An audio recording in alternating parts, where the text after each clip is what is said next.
तो अगर 10 रुपए भी मस्जिद में दे दें, जब तक 3 बार अनाउंसमेंट ना कराएं, जब तक हमारे दिल को सुकून ही नहीं मिलता है। अरे मेरी बात गलत तो नहीं है ना? जी बेशक, बिल्कुल सही। अगर किसी की मदद कर दें, जब तक फोटो न खिंचवाएं, पता ना चल जाए अखबार में आके कि इन्होंने मदद की है, जब तक हमें सुकून ही नहीं मिलता है। हकीकत बात है। जरा गौर करें और मेरी बात पर जरा तवज्जो धरें। अब जो मैं अर्ज करने जा रहा हूं बड़ी प्यारी बात है, बड़ी प्यारी बात है जो मैं अर्ज करने लगा हूं। ज़बानी मुसलमान न बनो, अमली मुसलमान बनो। बहुत बन गए हम ज़बानी मुसलमान, और आज जो दुनिया ने हमारा ये हाल किया ना, सबसे बड़ी वजह ये हम सिर्फ ज़बानी मुसलमान हैं। कितने मुसलमान है भाई हिंदुस्तान में? 31 करोड़ अल्हम्दुलिल्लाह। मैंने कहा मस्जिदों में कितने? तो बताया हजरत 3 करोड़ भी नहीं। यही हाल है। ज़बानी तौर पे कितने? 30 करोड़। मस्जिदों में कितने? 3 करोड़ भी नहीं। मेरी बात गलत तो नहीं है ना? मस्जिद में 3 करोड़ नहीं, जबान पे 30 करोड़ है। किस काम के ये 30 करोड़?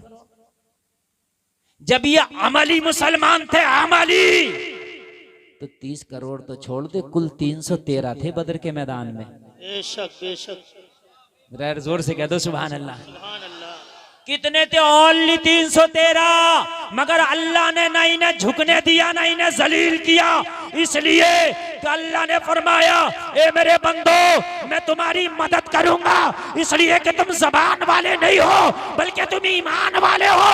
और जो ईमान वाला है, अल्लाह ना झुकने देता है, ना उसे रुसवा होने देता है। नारे तकबीर, नारे रिसालत, नारे गदरी, मसलके आला हजरत फैजान हुजूर ताजुश शरिया, जश्न दस्तार बंदी मुफ्ती गुलफाम रजा साहब। अब मेरी तकरीर मुकम्मल शुरू हो गई और अब आप सुनना। 313 कितने? कुल 13। और आज पूरी दुनिया में है 125 करोड़। इससे ज्यादा होंगे, कम नहीं होंगे। लेकिन खुदा की कसम, उन 313 को अल्लाह ने जलील नहीं होने दिया, न रुसवा होने दिया, न झुकने दिया। और आज 125 करोड़ हालत खराब है। तो ये 125 करोड़ जो है, ये जबानी है। कौन से है? जबानी। आप कहोगे कैसे? तो जहां कुरान नाजिल हुआ था ना, जिस पवित्र जमीन पर, जालिमों ने शराब खाने खोल रखे हैं वहां। बेशक यही बात। अगर आपको यकीन ना आए तो जाओ सर्च करो, अब देखो नए नए शराब खाने वो पगला सलमान वहां खुलवा रहा है। सऊदी का सुल्तान पगला सलमान, समझ रहे आप? शराब खाने, अगर आपको यकीन ना आए तो देख लेना, बियर बार वहां खोले जा रहे हैं, जहां से कुरान मिला था पूरी दुनिया को, जहां से बेटियों को वकार मिला था, जहां से जिंदा दफन होती बेटियों को बचाया गया था, आज वहां नंगी बेटियों को नचाया जा रहा है। रुस्वा नहीं होगे तो क्या होगा? कहां बचाया गया था? अरे मक्का की सरजमीन पे आके तो मेरे नबी ने फरमाया था, ये बेटियां दफन होने के काबिल नहीं है, बल्कि ये रहमत की निशानी है। अगर बेटी पैदा हो तो रहमत, मां बन जाए तो कदमों के नीचे जन्नत। और बूढ़े हो जाएं, इनकी जियारत कर लो तो हज्ज मकबूल का सवाब। सुभान अल्लाह, सुभान अल्लाह। वहां नचाया जा रहा बेटियों को। मुसलमान जरूर हैं हम, लेकिन जबान वाले।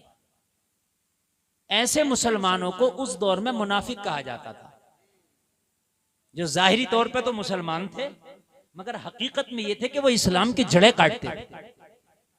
हकीकत में क्या थे? इस्लाम की जड़ें काटते थे। वो मुनाफिक थे। उनको कहा कुरान ने, वो लेकिन वो बहुत थोड़े थे।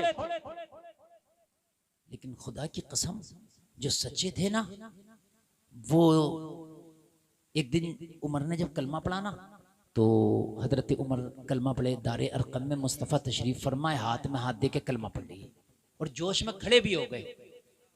फरमाया उमर क्यों खड़े हो? अर्ज किया रसूल अल्लाह, वो कलमा पढ़ने वालों को बड़ा सताया जाता, बड़ा मारा जाता, बड़ा तकलीफ दी जाती। आका बड़े पत्थर से मारे गए। मैंने देखा बिलाल को लहूलुहान कर दिया। आका मैंने देखा है कि बिलाल के जिस्म पे ना, काले जिस्म पे कोड़ों के निशान ऐसे थे कि उसकी सफेद चर्बी नजर आ रही थी। आका मैंने देखा कि अबू बकर को इतने पत्थर मारे कि चेहरा सूज गया था। या रसूलुल्लाह मैं खड़ा इसलिए हूँ, इजाजत दो कि मैं सीना तान के सर बुलंद करके अब काबे के हरम में जाके बाबाज़े बुलंद ऐलान के साथ कलमा पढ़ना चाहता हूँ। सुभान अल्लाह। किसी ने कहा उमर अभी बहुत थोड़े हैं, सिर्फ 40 मुसलमान हैं, अभी इतने खुल के कलमा नहीं पढ़ सकते। उमर ने कहा या रसूलल्लाह क्या हम हक पर नहीं है? कहा हक पर हम ही हैं।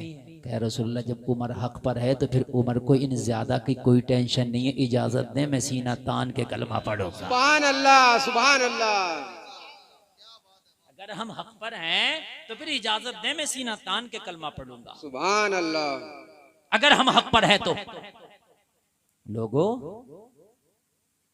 हम वाकई हक पर हैं, लेकिन क्या हमारा हक यही है कि शराब खाने हमसे आबाद है? क्या हमारा हक यही है कि जुआ के अड्डे हमसे आबाद है? क्या हमारा हक यही है कि वालिदैन के नाफरमान हम हैं? क्या हमारा हक यही है सिनेमा घर हमसे आबाद? क्या हमारा हक यही है कि हमारे नौजवानों की जबानों पर फिल्मों के गाने तो हैं लेकिन कुरान की तिलावत नहीं? कितने परसेंट मुसलमान हैं कि जो कुरान पढ़ना जानते हैं? मुश्किल से 20%। 80% को तो कुरान पढ़ना ही नहीं आता। तो कुरान कौन पढ़ेगा? रामातार पढ़ेगा? क्या ओम प्रकाश पढ़ेगा? कुरान तो खुदा की कसम तेरे लिए जरूरी था, तू पढ़ता, तू इस पर अमल करता, तू पढ़ के देखता कि कुरान में है क्या। कुरान तूने सिर्फ सजा के रख दिया। और उलमा की खास तवज्जो चाहूंगा, हमारी आवाम का हाल क्या? जब तक जिंदा रहेगा कुरान के करीब नहीं, और जब मर गया तो फिर तुम देखो मदरसे में आके कहेगा हाजी तहसीन साहब बच्चे दे दो, कुरान खानी होगी। बेशक। अब तो इतना कुरान पढ़वा रहा, इतना कुरान पढ़वा रहा, इतना कुरान पढ़ा, बाज लोग तो कब्र पे कुरान पढ़वाने के लिए बच्चों को बिठा दिए। बेशक। यार तू जब जिंदा था तो कुरान के करीब नहीं था, मरने के बाद कुरान से कहां से मोहब्बत जाग गई भाई? अरे कुरान सिर्फ मुर्दों की किताब थोड़ी है, कुरान तो जिंदों की किताब है। सुभान अल्लाह, बेशक, सुभान अल्लाह। जब तक जिंदा है कुरान के करीब नहीं, कुरान वालों के करीब नहीं, और जब मर गया तो अब मैं ये नहीं कह रहा कि मरने के बाद कुरान ना पढ़वाओ, अच्छी बात है पढ़वाओ, लेकिन मेरा कहने का मकसद ये है कि जिंदगी में कुरान के ज्यादा करीब रहो। सुभान अल्लाह। जिंदगी में कुरान के ज्यादा करीब रहो। जिंदगी में अगर कुरान के करीब रहे तो तेरी जिंदगी से खुदा की कसम खुशबू आएगी। सुभान अल्लाह। और एक बात और सुन लो, जो हमारे ऊपर उंगलियां उठाई जाती हैं कहीं ना कहीं कुरान से दूरी की वजह है। एक बार कुरान से करीब होकर जिंदगी गुजार के देखो, तेरा मुखालिफ भी जब तेरे करीब होगा ना तो खुदा की कसम तेरे ऊपर उंगली नहीं उठाएगा, बल्कि ये कहेगा यार मजहब अगर कोई है तो वो लाजवाब मजहब मजहब इस्लाम है। सुभान अल्लाह, सुभान अल्लाह। तेरा गैर तेरा दुश्मन भी कहेगा, मगर कब कहेगा? जब जिंदगी कुरान के मुताबिक हो। बेशक, सुभान अल्लाह। जब जिंदगी कुरान के आईने में तेरी धुली हुई होगी तो तेरा मुखालिफ भी जब तेरे करीब आएगा तो कहेगा वाह रे मुसलमान, मैं कुर्बान जाऊं तेरी अजमतों पर। सुभान अल्लाह, सुभान अल्लाह। ये कहा है, ये मैं नहीं कह रहा, ये कहा है। गैरों ने जब मुसलमानों का किरदार देखा ना तो किरदार देख के कहा खुदा की कसम अगर पूरी दुनिया में सबसे लाजवाब कोई मजहब है तो वो कुरान के मानने वालों का मजहब मजहब इस्लाम है। सुभान अल्लाह, सुभान अल्लाह। समझ रहे हैं आप? बेशक।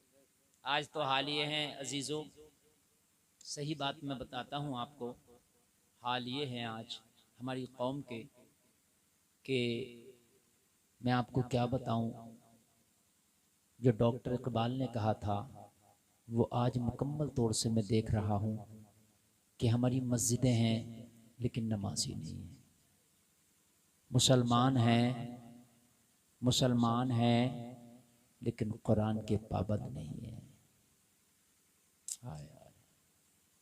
मुसलमान हैं लेकिन आज हाल ये है कि जब देखता हूं ना निगाह उठाकर तो खुदा की कसम ऐसा लगता है कि मुसलमान के लिए कहीं चिराग लेके ना ढूंढना पड़े तब भी मुसलमान हाथ ना आए। बस्तियों की बस्तियां भरी पड़ी है कि ये बस्ती मुसलमानों की है,